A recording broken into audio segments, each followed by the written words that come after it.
সরকারি ব্লাড ব্যাংকে রক্তের সংকট মেটাতে শিবিরে ব্যাপক সাড়া। সরকারি ব্লাড ব্যাংকে রক্তের ঘাটতি পূরণের লক্ষ্যে রবিবার উত্তর কলকাতার 12 বিকে পাল অ্যাভিনিউ জোড়াবাগান পাওয়ার হাউসের বিপরীতে এক স্বেচ্ছায় রক্তদান শিবিরের আয়োজন করা হয়। মানব সেবার এই মহতী উদ্যোগে উৎসাহের সঙ্গে অংশ নেন বহু স্বেচ্ছাসেবী রক্তদাতা। অনুষ্ঠানে উপস্থিত ছিলেন রাজ্যসভার সাংসদ রাহুল সিনহা, শিল্প ও বাণিজ্য উদ্যোগ দপ্তরের মন্ত্রী তাপস রায়, তথ্য সংস্কৃতি ও পর্যটন দপ্তরের প্রতিমন্ত্রী পূর্ণিমা চক্রবর্তী, জোড়াসাঁকোর বিধায়ক বিজয় ওঝা, 22 নম্বর ওয়ার্ডের কাউন্সিলর মীনা দেবী পুরোহিত, বিজেপির সাধারণ সম্পাদক লকেট চট্টোপাধ্যায়, উত্তর কলকাতা জেলা বিজেপির সভাপতি তমগ্ন ঘোষ সহ বিশিষ্ট ব্যক্তিবর্গরা। অতিথিরা রক্তদাতাদের উৎসাহিত করে বলেন, রক্তদানই মহাদান। একজন স্বেচ্ছায় রক্তদাতার সামান্য উদ্যোগে একাধিক মানুষের জীবন বাঁচাতে পারে। সমাজের সর্বস্তরের মানুষের প্রতি তারা নিয়মিত রক্তদানে এগিয়ে আসার আহ্বান জানান। সংগঠনের পক্ষ থেকে জানানো হয়, সরকারি ব্লাড ব্যাংকে রক্তের চাহিদা পূরণ এবং জরুরি মুহূর্তে অসহায় রোগীদের পাশে দাঁড়ানোর লক্ষ্যেই এই শিবিরের আয়োজন করা হয়েছে। শিবিরে রক্তদাতাদের হাতে সম্মানপত্র ও স্মারক তুলে দিয়ে তাদের অবদানের জন্য কৃতজ্ঞতা প্রকাশ করা হয়। অনুষ্ঠানটি সফলভাবে পরিচালনায় গুরুত্বপূর্ণ ভূমিকা পালন করেন সংগঠনের মেন্টর দেবাশিস শীল, সভাপতি অমরনাথ সিং, সম্পাদক মুকুল ঝাওয়ার, সহ সভাপতি অজয় গুপ্ত, সন্দীপ পাইনে, সঞ্জয় থালিয়া, সম্পাদক অমিত জৈন, যুগ্ম সম্পাদক বিবেক লোহিয়া, সুনীল চৌধুরী, সন্দীপন বন্দ্যোপাধ্যায়, রেমো সহ কার্যকরী কমিটির সদস্যরা। মানবিক উদ্যোগে ভরপুর এই রক্তদান শিবির স্থানীয় মানুষের প্রশংসা কুড়িয়েছে এবং ভবিষ্যতেও এই ধরনের জনকল্যাণমূলক কর্মসূচি অব্যাহত রাখার আশাবাদ ব্যক্ত করেছে। Bureau report.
দেখুন, হরিপদ ভারতী একজন প্রকৃত জাতীয়তাবাদী এবং শিক্ষাবিদ ছিলেন, রাজনৈতিক নেতা ছিলেন।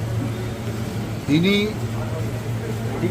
অধ্যক্ষ থাকা অবস্থাতেও ভারতীয় জনতা পার্টির এই জাতীয়তাবাদের লড়াইয়ে তিনি যুক্ত ছিলেন এবং আমরা মনে করি হরিপদ ভারতীর যে আদর্শ, সেই আদর্শ সমাজের মধ্যে অনেক বেশি গ্রহণীয় হওয়া উচিত এবং তিনি বিজেপির প্রথম সভাপতি এবং প্রথম সভাপতি হিসাবে তিনি তার কাজ শুরু করেছেন।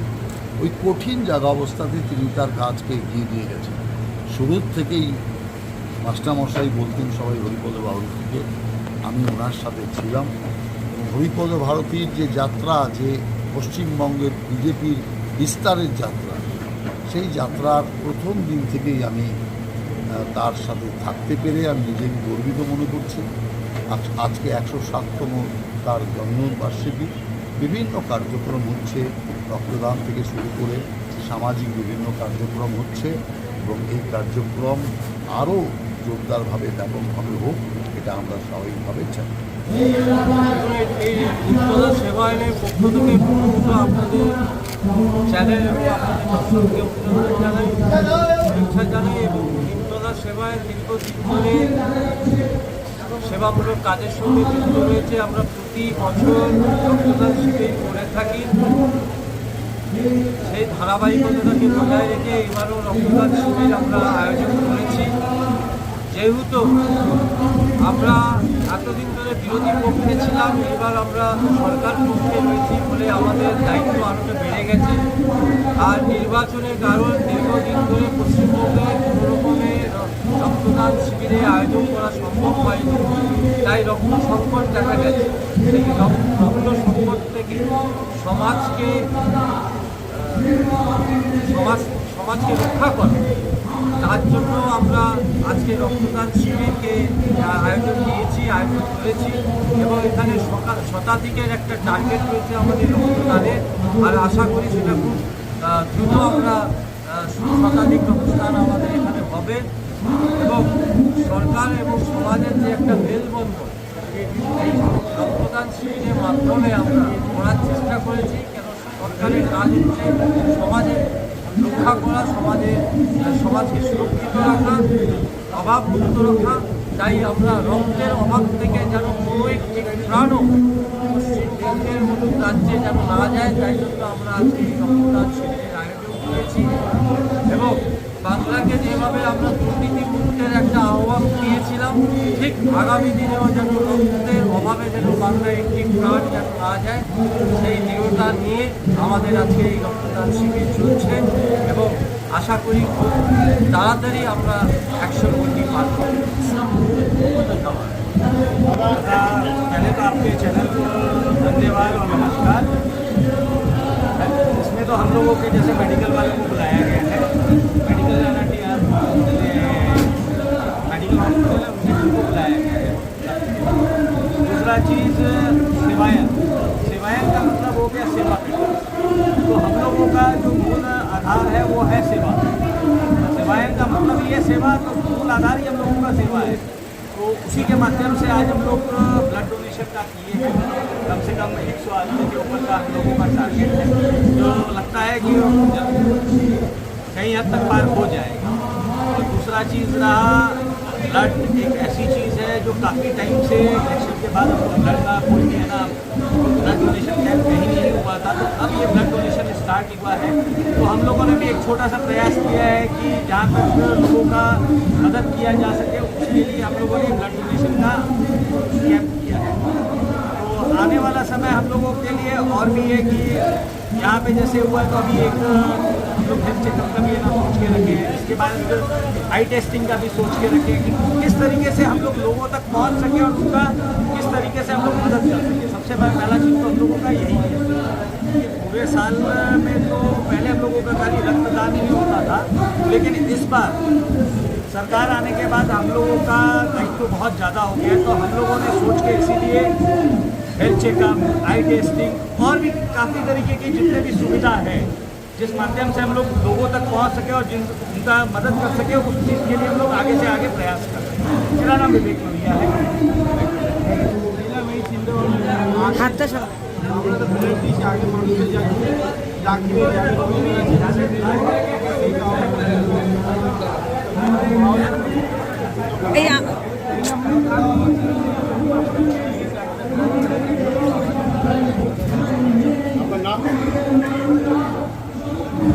আগে গুন্ডাদের সংকট ছিল, গুন্ডাদেরই কিছু শাস্তি হতো না, তারা একদম খোলা আকাশের নিচে ঘুরে বেড়াতো।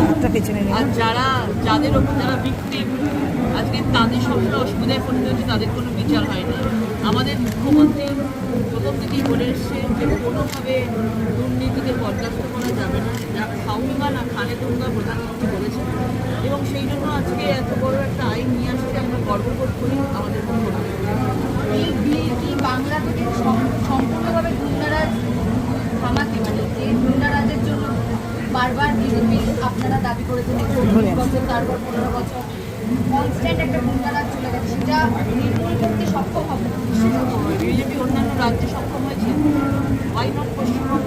অন্যান্য রাজ্যে যখন সক্ষম হয়েছে, আজকে ইউপির মতো জায়গা, আজকে বিহারের মতো জায়গায় কী গুন্ডারাজ চলেছে, আমাদের সরকার এসে সেগুলো ঠিক করেছে, দমন করেছে। সুতরাং বাংলাতেও আমরা আশা রাখছি বাংলাতেও হবে মুখ্যমন্ত্রী নেতৃত্বে।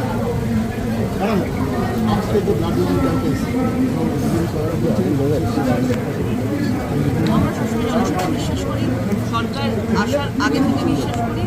এখন আমাদের অনেক দায়িত্ব বেড়ে গেছে, আমাদের রোল অনেক চেঞ্জ হয়ে গেছে। এতগুলো মানুষের, 11 কোটি মানুষের এই সরকার এবং আমাদের সংগঠনের সকল কার্যকর্তারা এবং সরকার একসাথে মিলে আমরা আগামী দিনে মানুষের সেবায় নিমজ্জিত হয়েছি এবং আমরা মানে মানুষের যাতে মঙ্গল হয়, সমাজের যাতে মঙ্গল হয় এবং দেশের যাতে মঙ্গল হয়, আমরা সেটা চেষ্টা করি। ধন্যবাদ। देखिए, आज जो ये सेवा कार्य हो रहा है, रक्तदान शिविर हो रहा है, आने वाले दिनों में गर्मी और बारिश की वजह से जो यहाँ पर रक्त की कमी होती है, उसके लिए ये सेवा कार्य निमतला सेवायन समिति कर रही है और ये बहुत ही महत्वपूर्ण है हमारे समाज के लिए। हम जो समाज के लिए काम करने को उतरे हैं, तो ये कार्य हमारी तरफ से समाज को एक तरीके से अनुदान है जो समाज ने हमें दिया है और हम समाज को वापस देना चाहते हैं। आज कोई ज़रूरतमंद अगर रक्त के लिए तरसता है तो उसकी एक सेवा हम कर सकते हैं। ये रक्तदान शिविर उसी का परिचायक है और मैं इसके लिए निमतला सेवाएं को बहुत बहुत धन्यवाद देती हूँ, मुकुंद जी भंवर को बहुत धन्यवाद देती हूँ कि उन्होंने इतना अच्छा एक आयोजन किया है। নিজের স্বেচ্ছায় এক ব্যাগ রক্ত একটা প্রাণ বাঁচানো, আর এর থেকে বড় সেবা পৃথিবীতে কিছু নেই, সারা বিশ্বে কিছু নেই। রক্তদান করুন, মানুষের প্রাণ বাঁচান। রক্ত কোথাও ম্যানুফ্যাকচার করা যায় না, মানুষের শরীর থেকে মানুষের শরীরে ট্রান্সফার করা যায়। তো নিমতলা সেবায়নের এই উদ্যোগকে কি বলবেন? এটা খুব আনন্দের এবং আমার ভালো লাগছে। ইদানিংকালে প্রতিটি ছুটির দিনে এবং বিশেষ দিনে যেভাবে কলকাতাবাসী বা বঙ্গবাসী এগিয়ে আসছে রক্তদান করতে, এটা কোনো তুলনা নেই এবং কোনো শব্দই যথেষ্ট নয় এর প্রশংসা করার। তার কারণ আমাদের অনেক কিছু আমরা করেছি, তাদের মানুষ পাড়ি দিয়েছে এবং আমরা গর্ব করে দম্ভ দেখিয়ে বলতে পারি যে বোতাম টিপে আমরা হাজারে হাজারে লাখো লাখো মানুষকে আমরা মেরে ফেলতে পারি। কিন্তু এমন কোনো বৈজ্ঞানিক বা দেশও নেতা নেই বা কোনো ল্যাবরেটরি এখনও পর্যন্ত সন্ধান দিতে পারিনি যে মানুষের রক্তে কোনো বিকল্প।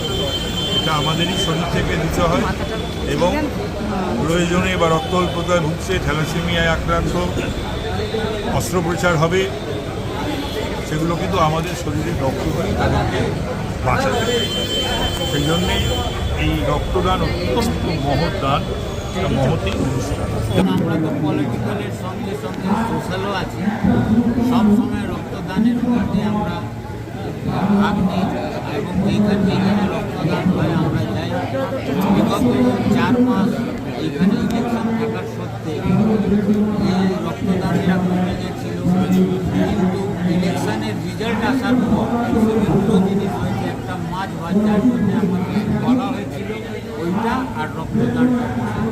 রক্তদানের যেটা আছে এটা সবথেকে বড় দান। যখন ঈশ্বর ভগবান আমাদের শরীরে একটা সীমিত মাত্রায় যে রক্তের সঞ্চার করে, আর ওখান থেকে আমরা কারো প্রাণের রক্ষার জন্য এই রক্তদান করছি, এটা সবথেকে বড় দান। এবং যা কলিযুগে বলা যায় গুপ্তদানটাই হচ্ছে সবথেকে শ্রেষ্ঠ দান। এটা রক্তদান কিন্তু গুপ্তদান আছে, কেন যারা রক্ত দেন ওরা জানে না কার প্রাণের রক্ষা হবে, কার শরীরে রক্ত যাবে, আর কে একটা আরও জীবনদান পাবেন। এটা রক্তদানের মতো। এই জন্যে যারা রক্তদান দিচ্ছে ওদের অভিনন্দন করছে যে কারো না কারো প্রাণের রক্ষা করছে। আমি যে কোনো রক্তদান শিবিরে গেলে প্রথম কথা কথা যেটা বলি যে আমরা উত্তরীয় করতে পারি, আমরা বক্তব্য রাখতে পারি, স্টেজে উঠতে পারি, কিন্তু যে কোনো রক্তদান শিবিরে প্রধান অতিথি হচ্ছে কিন্তু যারা রক্তদাতা তার কারণ তারা যদি রক্ত না দেন স্বাভাবিক অর্থে রক্তদান শিবির সাফল্যমণ্ডিত হবে না। রক্তের তো কোনো ফ্যাক্টরি হয় না যে আপনি কিনে এনে সেখানে ফ্যাক্টরি থেকে কিনে আনবেন, তার রেটে যাবে, তারপরে সেটা হসপিটালে নিয়ে যাবে, সেটা তো হয় না। তাই স্বাভাবিক অর্থে এখানে রক্তদাতা যারা রয়েছেন তাদের ধন্যবাদ জ্ঞাপন এবং যারা উদ্যোক্তা তাদেরও ধন্যবাদ জানাই যে এত সুন্দর একটি অনুষ্ঠান করেছেন এবং গ্রীষ্মকালীন রক্তদান শিবির, গ্রীষ্মকালে এমনি রক্তের সংকট হয়, সেখানে এই রক্তদান শিবির যারা করেছেন তাদের সকলকে ধন্যবাদ জানাই।